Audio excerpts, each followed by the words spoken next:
예수님의 부활을 처음 본 사람이 오늘 본문에 보면 누굽니까? 막달라 마리아. 막달라 마리아가 예수님의 부활을 처음 목격한 부활의 증인이었습니다. 막달라 마리아는 남자예요, 여자예요? 마리아니까 누구겠어요? 여자죠.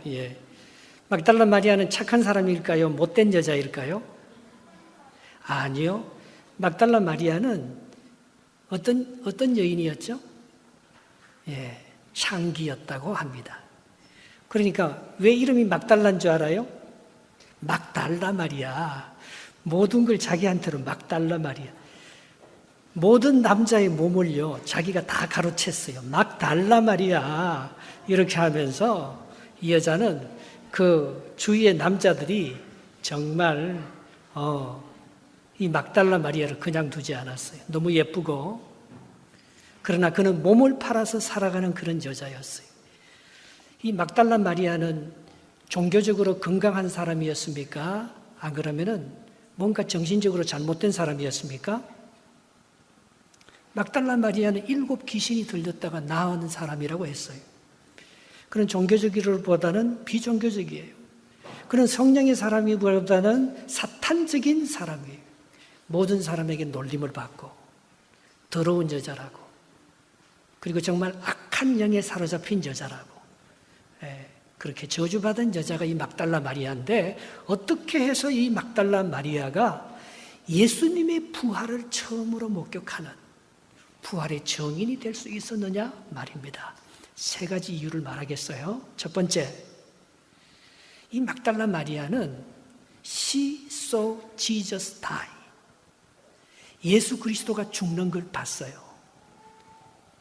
요한복음 19장 25절에 보면 예수님께서 십자가에 못 박혀 죽을 때 사람들 다 도망가고 없었어요. 십자가 밑에 누구만 있었죠?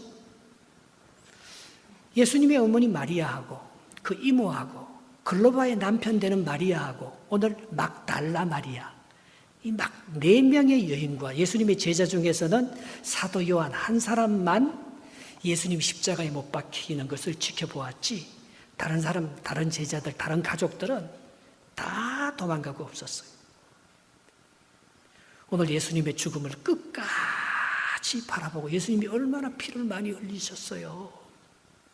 예수님이 우리를 위해서 얼마나 고통받고 머리에 가시관을 쓰고 손에 못이 박히고 살갗이 찢어지면서 엘리 엘리 라마 사박다니, 그 아픔을 이 여인이 같이 보았는데 거기에 막달라 마리아가 있었단 말입니다. 그리고 막달라 마리아는 뭘 보는가 하면 예수님이 시소 지저스 베리얼, 그가 무덤에 묻히는 것을 보았어요. 여러분, 시체, 예수님이 이렇게 십자가에 못 박혀 죽을 때에 이 시체를 그냥 놔둡니다. 새들이 와서 시체를 다 뜯어먹게. 그러나 예수님은 그렇게 죽으면 부활할 수가 없잖아요. 그래서 그때 누군가가 있었던가 하면 사내들인 공의의 회원 중에서 예수님의 제자가 한 사람이 있었어요. 근데 그는 예수님의 제자지만 유대인들이 무서워서 자기가 예수님의 제자라고 떳떳이 밝히지 않았어요. 근데 그는 이번에 이상하게 당돌하게 용기를 가지고 빌라도 로마 총독에게 찾아가서 예수님의 시체를 달라고 했어요. 내가 그분을 장례 치러야 되겠다고. 그게 누가 같이 갔는가 하면 밤에 몰래 예수님을 찾아왔던 니고데모스라는 사람이 같이 와서 예수님의 시체를 장례 치를 때 마태복음 27장 60절 61절에 보면 바위 속 판 자기 새 무덤에 넣어두고 큰 돌을 굴려 무덤 문에 놓고 가니 거기 막달라 마리아와 다른 마리아가 무덤을 향해서 앉았더라. 무덤이 무서워요? 안 무서워요? 그리고 예수님의 시체를 장례 치르는데, 이 예수님처럼 죽을까 봐 모든 사람들은 도망갔는데 2 사람 남자가 용기 있게 자기가 묻으려고, 자기가 죽으면 묻히려고 준비해 놓은 새 무덤. 이 사람들은 부자예요. 유대인들은 우리처럼 땅에 묻는 게 아니에요. 사람이 죽으면 어디에 묻어요? 굴에다가 묻어요. 근데 부자는 돌을 깎아갖고 이렇게 굴을 만들어서 그 무덤 안에 그 시체를 넣어놓는 거예요. 근데 그걸 딴 사람은 다 집에 가고 없어요. 너무 예수님의 어머니 마리아도 집에 가고 없어요. 두 사람만, 막달라 마리아하고 글로바의 아내였던 다른 마리아, 이 두 마리아가 예수님이 어떻게 이렇게 묻히는지 그 묻히는 것을 끝까지 두 여자가 지켜보고 있었어요. 그러면서 그 다음 날 이 마리아가 어떤 생각을 했어요? 예수님이 죽었는데 보통 유대인들이 죽으면 말입니다. 향료를 발라줘요. 썩지 말라고. 그리고 시체가 썩을 때 좋은 냄새가 나라고. 예수님의 시체에 향료를 발라주고 싶다는 마음을 가지고 그 다음날 새벽에 제3일째 예수님이 죽은 지 금요일 날 밤에 돌아가셨잖아요. 토요일 지나고 안식일이 지나고 주일날 새벽에 예수님의 시체에 향품을 발라주려고 무덤에 찾아갔다는 것입니다. 이것이 마리아가 예수님의 부활을 목격할 수 있는 가장 큰 이유였다는 거예요. 다른 사람들은 예수님의 죽음을 무서워하고 예수님 때문에 무슨 피해를 볼까 봐 다 도망 다니는데 이 막달라 마리아는 예수님과 끝까지 동행했습니다. 예수님을 끝까지 지켜봤습니다. 오늘 본문 그래서 11절 12절을 한번 읽어볼까요? 성경 여러분 성경 한번 이한이처럼 여러분들이 성경을 한국말로도 읽고 영어도 읽고 참 이번에 여러분들이 영어로도 외우고 한국말로도 외우고 저도요 영어 설교를 하루에 한 편씩 꼭 들어요. 제가 은퇴하면 이 외국 사람들에게 복음 전하러 다닐 거예요. 선교사로. 내가 영어 설교 잘 하려고 매일매일 영어 설교 한 편씩 확 들고 그거 다 외우려고 해요. 제가 이 한국 설교도 다 외우잖아요. 그래서 난 영어 설교 다 외워서 내가 영어 설교하고 싶어서 이제 나이 들면 여러분들도 한국말도 잘 보고 영어도 잘 보고 그렇게 해야 돼요. 그래서 성경을 열심히 읽으면은요. 성경 읽으면 하나님께서 지혜를 주셔요. 생각이 바뀌어요. 내 생각대로 안 살아요. 오늘 말씀 11절 11절 한번 다른 사람은 무덤에 안 들어가세요. 무덤에 누가 들어가겠습니까? 시체가 너무 무섭잖아요. 시체가 썩고 있는데 그리고 그 무덤에는 예수님께서 내가 3일 있으면 부활한다는 말을 했기 때문에 로마 군인들이 무덤을 지키고 있어요. 그리고 그 돌이 너무 무거워서 부활하지 못하도록 밖에 못 나오도록 큰 돌을 막아놨기 때문에 이 막달라 마리아와 다른 마리아가 예수님의 시체에 향품을 발라주고 싶기는 싶은데 이 돌을 누가 옮겨줄 수 있을까? 그렇게 갔는데 그 돌이 다 옮겨져 버리는 거예요. 그래서 예수님의 시체가 보이지 않는 거예요. 그래서 막 달려가서 베드로하고 요한에게 예수님의 시체가 없어졌다. 베드로하고 요한이 와봤지만 아무도 없는 거예요. 그 집에 다 돌아갔어요. 근데 막달라 마리아는 거기서 울고 있는 거예요. 집에 안 돌아가는 거예요. 누가 우리 예수님의 시체를 가져갔는지 내가 그 시체에 꼭 향품을 발라야 되는데 이 생각에 꽉 사로잡혀 있는 거예요. 오늘 본문 11절 12절을 같이 한번 읽어보겠습니다. 시작. 마리아는 무덤 밖에 서서 울고 있더니 울면서 구부려 무덤 안을 들여다보니 흰옷 입은 두 천사가 예수의 시체 뒤 누워있던 곳에 하나는 머리편에 하나는 발편에 앉았더라. 아멘. 깜짝 놀랐어요. 무덤 안에 보니까 천사 2명이 와 있는 거예요. 한 사람은 예수님의 시체가 누워있던 머리편에 한 사람이 앉아있고 한 사람은 예수님의 시체가 놓여있던 그 발편에 앉아서 있는 거예요. 얼마나 놀랐겠어요. 예. 그래서 이 두 번째 이유가 오늘 이 마리아는요 예수님의 시체를 찾아서 내가 반드시 그분을 만나고 가겠다. 그분의 시체에 내가 향품을 그렇게 바르고 가겠다는 것을 생각하고 예수님의 시체를 찾는 걸 포기하지 않았어요. 끝까지 찾았어요. 그게 중요한 것입니다. 뭘 조금 하다가 제자들처럼 예수님 없어졌네. 예수님 부활한다고 그렇게 말했는데도 그 말이 하나도 생각이 안 나요. 자기들이 살 것만 생각하는 거예요. 왜 그랬어요? 마리아는 예수님께 받은 사랑이 너무 크기 때문에 자기가 창녀였잖아요. 그런데 이렇게 깨끗한 여자가 됐잖아요. 자기가 7 귀신이 들린 정말 영적으로 너무 두렵고 사탄의 자식이었잖아요. 그런데 예수님께서 나를 이렇게 구원해줘서 이렇게 맑은 정신으로 하나님을 섬길 수 있는 그런 너무나 큰 은혜를 받았기 때문에 그걸 두려움을 극복할 수 있는 거예요. 뭘 하다가 중단하지 않는 거예요. 끝까지 할 수 있는 힘이 이 마리아에게는 있었다. 그게 2번째 이유예요. 저는요, 제일 못하는 게 영어예요. 중학교 1학년 때 제가 영어를 딱 읽는데요. 선생님이 제가 중학교 1학년 때 영어 선생님이 너무 싫었어요. 내가 축구하다가 좀 5분 늦게 일이 들어왔는데 말입니다. 내 머리를 이 몽둥이를 가지고 2번을 쳤는데요. 지금도 제 머리 요 위에요. 혹불이 2개, 이게 머리에 이렇게 2개 나와 있어요. 딱 올라와 있어요. 내가 그 선생님이 얼마나 미워했다고요. 그래서 쟤는 중학교 영어가 안 돼요. 영어의 기초가 안 되는 사람이에요. 그래서 하나님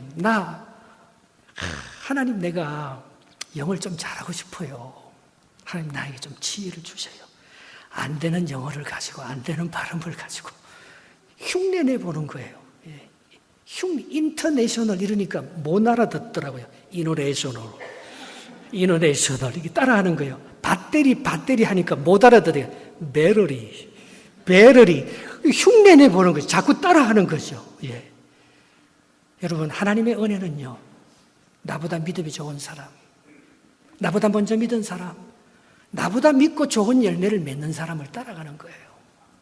그 중에서도 예수님을 따라가면 반드시 복을 받을 줄 믿습니다. 예수님이 죽고 끝난 게 아니에요. 예수님의 시체가 죽었다고 마지막이 아니에요.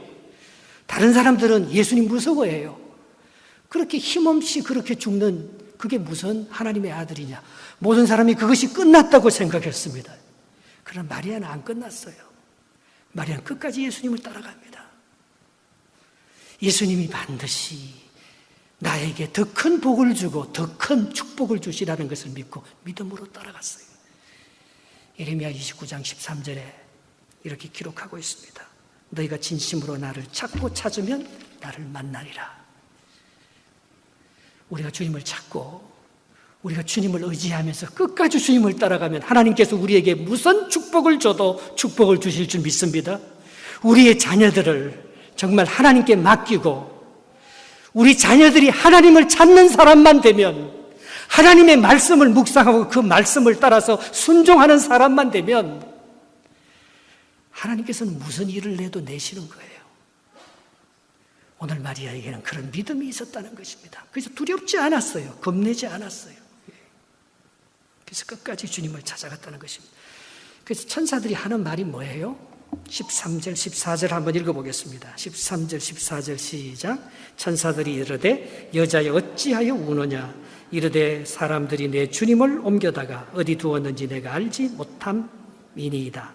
이 말을 하고 뒤로 돌이켜 예수께서 서 계신 것을 보았으나 예수인 줄 알지 못하더라. 마리아가 부활하신 예수님을 만나러 무덤에 갔나요? 아니요. 예수님이 뒤에 살아서 이렇게 부활했는데도 그게 예수님인지 몰랐어요. 그 동산지기인 줄 알았어요. 자기의 선입견이 예수님은 죽었어요. 자기는 지금 예수님의 시체에다가 향료를 발라주려 왔지 예수님이 살았다는 생각은 전혀 못했어요. 그러나 그 마음속에 예수님을 사랑하는 마음이 있어서 계속해서 우는 거예요. 오늘 울었다는 말이 4번이나 나와요. 예수님의 죽음을 안타까워해서 그 죽음을 내가 지켜줘야 되는데 누가 예수님의 시체를 갖고 도망가 버렸으니까 그걸 안타까워해서 지켜주는 거예요. 여러분, 그 로만 그 사회에 있어서 이 당시 유대의 주이시 소사이어티는 로만 소사이어티의 지배를 받고 있잖아요. 이 로만 소사이어티 사회에서는 여자는 정인이 될 수가 없어요. 여자는 숫자에 들어가지 않아요. 여자는요, 내가 짐승으로 태어나지 않고, 내가 여자로 태어나지 않고, 내가 이방인으로 태어나지 않는 것이 유대인의 가장 큰 영광이에요. 여자는 사람이 아니에요. 만약에 이 당시 사회에서 이 부활을, 예수님의 살아계심을 꾸미려고 했다면 정인으로 막달라 마리아를 채택하면 안 됩니다. 아무도 안 믿기 때문에. 정말 정인으로 채택하려면 예수님의 제자나 다른 남자를 채택해서 법정 앞에 서는 거지, 여자는 법정에서 정인으로 설 수조차 없어요. 사람의 숫자로 들어갈 수도 없어요. 근데 이게 사실이라는 거예요. 이렇게 별 볼 일 없는 여자가 이렇게 쓰임을 받는 거예요. 그가 오직 예수님을 사랑하는 마음으로 예수님의 시체를 찾아야 되겠다는 그 집념 하나가 오늘 계속해서 이 얘기를 끌어나가는 것입니다. 그래서 예수님께서 마지막에 오늘 뭐라고 말합니까? 마리아 이름을 부릅니다. 그 다음 절 2절 한번 읽어보겠습니다. 15절 16절 시작. 예수께서 이르시되 여자여 어찌하여 울며 누구를 찾느냐 하시니 마리아는 그가 동산지기인 줄 알고 이르되 주여 당신이 옮겼거든 어디 두었는지 내게 이르소서 그리하면 내가 가져가리이다. 예수께서 마리아야 하시거늘 마리아가 돌이켜 히브리 말로 라보니 하니 이는 선생님이라는 말이라. 여러분, 부활의 정인이 될 수 있는, 예수님의 사도가 될 수 있는 자격이 3가지가 있어요. 첫 번째는 예수님과 3년 동안 같이 먹고 사는, 예수님의 말씀을 들어야 되고 예수님과 함께 식사를 해야 되고 예수님과 함께 공생의 시간을 함께 보낸 사람들이 예수님의 제자예요. 두 번째는 예수님의 부활의 증인이라 해야 돼요. 예수님이 부활한 것을 직접 목격한 부활의 증인이라 해야 됩니다. 마지막으로 가장 중요한 것이 있어요. 예수님께서 직접 그 이름을 불러서 제자로 선택을 해야 돼요. 12제자를 선택할 때 그 이름을 불렀잖아요. 그런데 오늘 예수님께서 마리아를 마리아야 하면서 나타나셔서 마리아의 이름을 직접 부르면서 마리아에게 자기의 부활하신 모습을 첫 번째로 보여주는 것을 볼 수 있습니다. 마리아는 초대교회의 사도 중에 사도였어요. 마리아는 가장 큰 영향력을 미치는 위대한 여자 사도였고 여성 지도자였어요. 수많은 사람들이 마리아를 통해서 기적과 은혜를 누리는 베드로에 못지않는 위대한 사도로서 그렇게 쓰임받는 여성 지도자였어요. 그런데 이게 가톨릭이 성모 마리아를 강조해야 되니까 이 성모 마리아보다 사실은 우리 개신교에서는 막달라 마리아, 이 사람이 우리 개신교의 전통을 이어가요. 그리고 베드로의 사도권, 그래서 교황의 사도권을 너무 강조하다 보니까 막달라 마리아의 모든 사역들을 너무 사장시켜서 별로 없이 만들어버렸어요. 그러나 이 막달라 마리아의 위대한 건 뭐냐? 자기의 이름을 절대로 나타내지 아니하고 하나님께 거저 받았으니 하나님의 은혜를 거저 나누어 주는, 정말 이름도 없이 빛도 없이 섬긴 예수 그리스도의 샘플이라는 것입니다. 어떻게 그렇게 할 수 있었을까요? 마지막 절 2절을 보면 알 수 있어요. 마지막 절 2절 17절 18절을 보겠습니다. 시작. 예수께서 이르시되 나를 붙들지 말라. 내가 아직 아버지께로 올라가지 아니하였노라. 너는 내 형제들에게 가서 이르라. 내가 내 아버지곧 너의 아버지, 내 하나님 곧 너희 하나님께로 올라간다 하라 하시니 막달라 마리아가 가서 제자들에게 내가 주를 보았다 하고 또 주께서 자기에게 이렇게 말씀하셨다 이러니라. 아멘. 여기 보면 예수님께서 뭐라고 말했어요? 17절에 내 아버지가 네 아버지라고 했어요. 내 하나님이 네 하나님이라고. 내가 성천할 것을 말해 주었어요. 그러니까 나를 붙들지 마라. 나를 붙들지 말고 내가 하나님 나라로 올라갈 수 있도록 도와달라. 왜냐하면 내 아버지는 네 아버지고 내 하나님은 네 하나님이다. 얼마나 놀랐겠어요. 그래서 그걸 하면 내가 주를 보았다. 주님께서 내게 이런 말씀을 했다. 사도들도 듣지도 못했던 그런 놀라운 일들을 했던 것입니다. 여러분, 이거는요 전적인 하나님의 은혜라는 거예요. 물론 막달라 마리아가 너무 더럽고 너무 악한 여자였다가 변화받은 그게 너무 커서 예수님을 끝까지 따라가다가 예수님을 만났지만 예수님께서 마리아에게 안 나타났다면, 예수님께서 마리아를 불쌍히 여겨주지 않았다면 마리아는 주님의 부활을 못 목격했을 것입니다. 이것은 전적인 하나님의 은혜라는 거예요. 여러분, 죄인 아닌 사람이 누가 있겠어요? 우리가 과거에 허물이 없고 부끄러움이 없는 사람이 누가 있겠습니까? 그러나 오늘 예수님께서는 이 여인의 신분이나 남자나 여자인 것을 묻지 않았어요. 오늘 이 여인이 의롭나 더러운 죄인이었나 그걸 묻지 않았어요. 이 여인이 영적으로 깨끗하나, 이 여인이 정말 하나님을 제대로 섬기는 믿음의 사람이냐 그걸 묻지 않았어요. 조건 없습니다. No condition. 오직 하나님의 은혜로 이 여인을 사도 중의 사도로, 부활의 첫 증인으로 예수님께서 그를 받아주시고 인정해 준 거예요. 아리마대 요셉과 니고데모는 여자가 아니고 남자였습니다. 그는 이방인이 아니고 유대인이었습니다. 그는 가난하지 않고 그들은 부자인 공회원 회원이었습니다. 그들은 인사이더, 모든 축복을 가진 정말 기독교 공동체에 있어서 가장 축복된 사람인지 몰라요. 그러나 그런 사람도 똑같은 죄인이잖아요. 오늘 하나님의 은혜는요, 어떤 신분이나 어떤 죄인의 과거의 행위나 또 우리 안에 있는 그런 상처와 우리의 가진 부나 가난함이나 이런 것들에 의해서 제한을 받지 아니하고 하나님의 은혜는 누구든지 주의 은혜를 사모하면서 주님께 가까이 오는 사람들에게 값없이 주시는 하나님의 놀라운 은총이라는 거예요. 이제 여기서 중요합니다. 그래서 이 여인이요, 성녀 막달라 마리아가 되는데 성모 마리아보다도 더 위대한 우리 개신교의 어머니가 됩니다. 여러분들이 거듭나고 부활하신 주님을 만났으면 우리가 변해야 되잖아요. 주님께서 사망 권세를 이기시고 오늘 부활했는데 우리가 두려워하고 겁날 것이 뭐가 있겠습니까? 두려워하고 겁나는 그 부분은요, 하나님의 역사가 없습니다. 요한일서 4장 18절에 주님께서 이렇게 말씀하지 않습니까? 사랑 안에 두려움이 없고 온전한 사랑이 두려움을 내어 쫓나니 두려움에는 형벌이 있다. 두려워하는 자는 하나님의 사랑 안에서 뭘 이룰 것을 기대하지 말라고 했어요. 만약에 막달라 마리아가 무덤을 두려워했다면, 저는 기독교인들이요, 교회 앞에 무덤이 있는 걸 많이 봐요. 무덤이 있는 데는 집값이 다 떨어져요. 귀신이 나타났다는 집은 다 싸요. 사람이 살인을 했다는 그 집은 다 싸요. 그 싼 집을 사잖아요, 기독교인들은. 그 무덤을 다 사잖아요. 우리는 부활했는데 뭐 부끄러울고 두려울 것이 뭐가 있느냐는 것입니다. 하나님께서 모든 걸 다 이루어 주셨는데. 그래서 여러분들에게 부탁하고 싶어요. 특별히 우리 젊은이들에게 부탁하고 싶어요. 오늘 이 막달라 마리아가 위대한 성녀가 되었듯이 하나님께서 우리에게 가장 크게 원하시는 것은 우리의 가정이 온전하게 세워지기를 원해요. 그런데 가정을 세우는 데 있어서 가장 중요한 것은 No sex without marriage.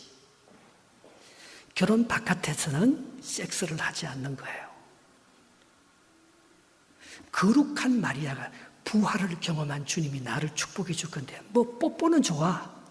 예. 참 요즘 세상이 얼마나 어렵고 문란합니까? 예. 그러나 내가 여기서 사는 것이 내 삶의 전부가 아니고 나의 삶이 영원하고 이어져 있다면 내가 주님 앞에 섰을 때 이 막달라 마리아가 성녀로 살았잖아요. 예. 그런 것처럼 우리가 정말 내 안에 영원한 생명과 부활이 있다면 더 이상 죄의 종로로 탈 수 없죠. 더 이상 내 육체를 더럽힐 수가 없죠. 여러분, 부활의 정인 있는 사람은요, 어떤 남에게 상처를 받아도 용서해 줍니다. 그 사람 천국 가고 부활하는 거죠. 누구에게 조금만 상처받아도 견딜 수가 없어. 내가 성적인 유혹이나 도덕적인 타락이 나를 공격해 올 때 그것을 절제하고 이길 수 있는 힘이 나한테 하나도 없어. 그것은 부활의 정인이 아닌 거지요. 내가 정말 부활의 주님이 이게 죽는 것이 끝이 아니고 내 몸이 거룩한 성전이라면 이 여인이 더 이상 창기의 노릇을 하지 아니하고 더 이상 내 몸을 사탄에게 내어주지 아니하고 하나님을 위해서 온전하게 쓰는 것처럼 우리의 몸을 거룩한 산제사로 아버지 앞에 드릴 때 하나님께서 여러분들의 삶을 보장해 주는 거예요. 이번에 우리 세우기 고등부 세우기 세례교육 받잖아요.